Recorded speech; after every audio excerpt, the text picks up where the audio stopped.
Games can evoke empathy in us. They can make us desire to be kind. They can help us put ourselves in the shoes of others. But they can also give us an easy way to tell ourselves that we are good people, that we always choose Paragon, that we are light side folk, and always without making us do the work that being a good person actually requires. But there is one recent game that truly did ask us to be kind, and in a brilliant way. Let's talk about NieR Automata.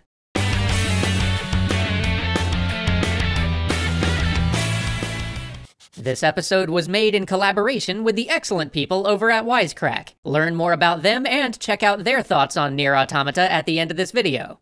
This episode is going to have a spoiler in it. It won't be a narrative spoiler, but it will be a mechanical one. We are going to talk about the last boss fight and how it plays out. It'll come later in the episode, so feel free to hang out for now. I'll give you a warning later. You can bail then if you want to, but just be warned that if you're the type of person who wants absolutely nothing spoiled, you should probably turn this off and go play NieR Automata, because it's genuinely great. So, let's talk empathy.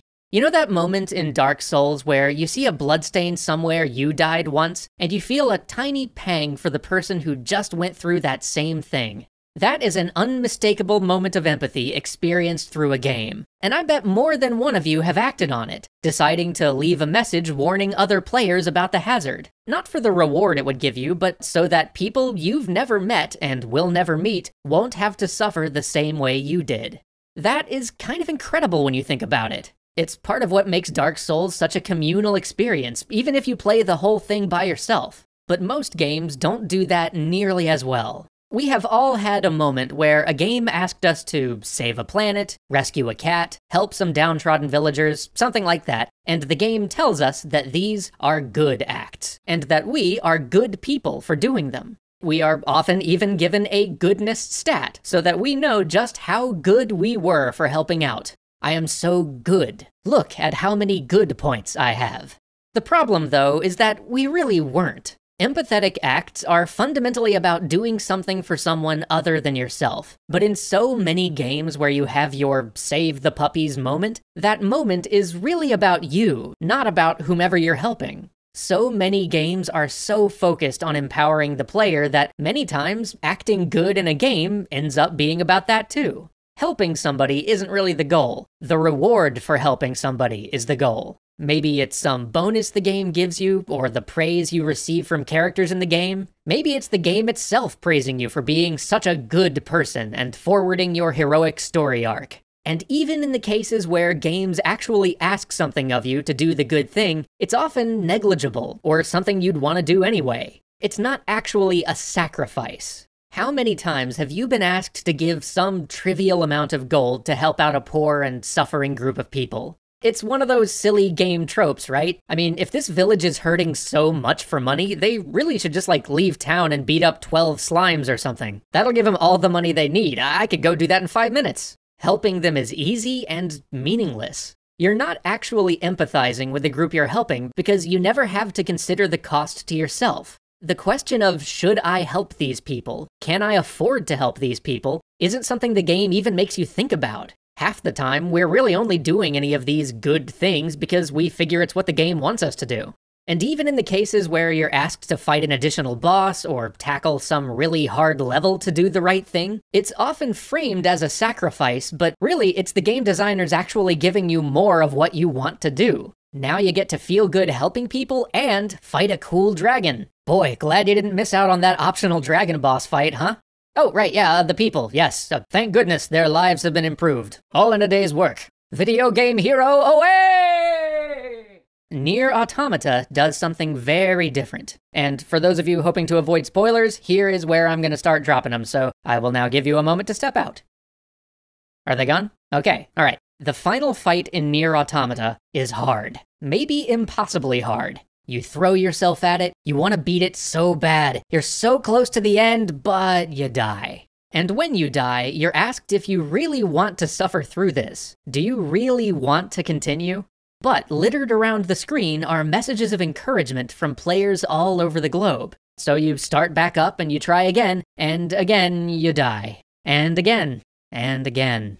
Then, the game informs you that another player has offered to help.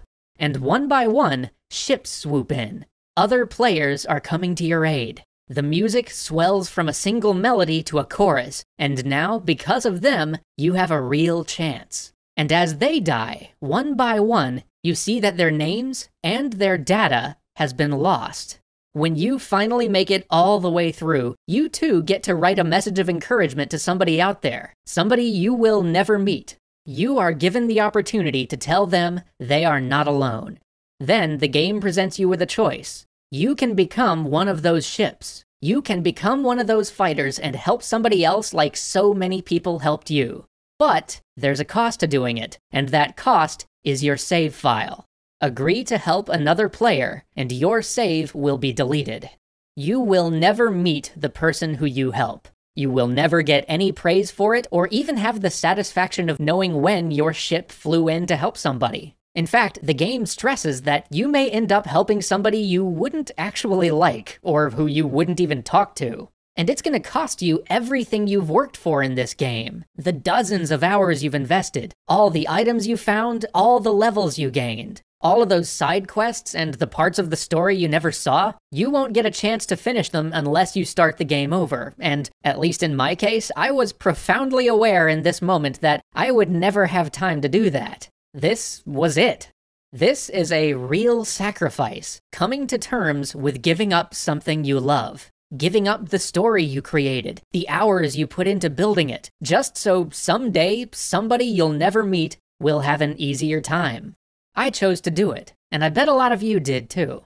You did it because you know what those other people will be going through. Their frustration is something you can relate to. What's more, you know exactly what other people already gave up to help you. And so you press that button and you watch as line by line, the game deletes all the work you have ever done in NieR Automata. That is a powerful moment, a true empathetic moment, one that will hopefully stick with us and remind us in real life when we see someone cold or hungry, we've been there too. Because unlike in most games, kindness in our world usually asks something of us, something that's hard to give. And it's a worthy thing for a game to remind us that we're not good for simply doing good things when it costs us nothing. That sacrificing something is where true kindness happens. But does this sacrifice also mean something else? By forfeiting your game's progress, the save data, and all of your achievements, NieR might also be asking, what makes games meaningful? And to understand why, you'll have to dig deeper into these words from Pascal. It seems this Nietzsche was quite the profound thinker. Or perhaps he skipped right past profound and went straight to crazy instead. If you want to uncover the hidden, or maybe not so hidden meaning of Pascal's words, check out The Philosophy of NieR Automata from our friends over at Wisecrack. They dive deep into what might be the most explicitly philosophical game ever made, so check out their video by clicking here, or find the link in the description. And while you're over there, be sure to subscribe to Wisecrack and tell them Extra Credits sent you. We'll see you next week.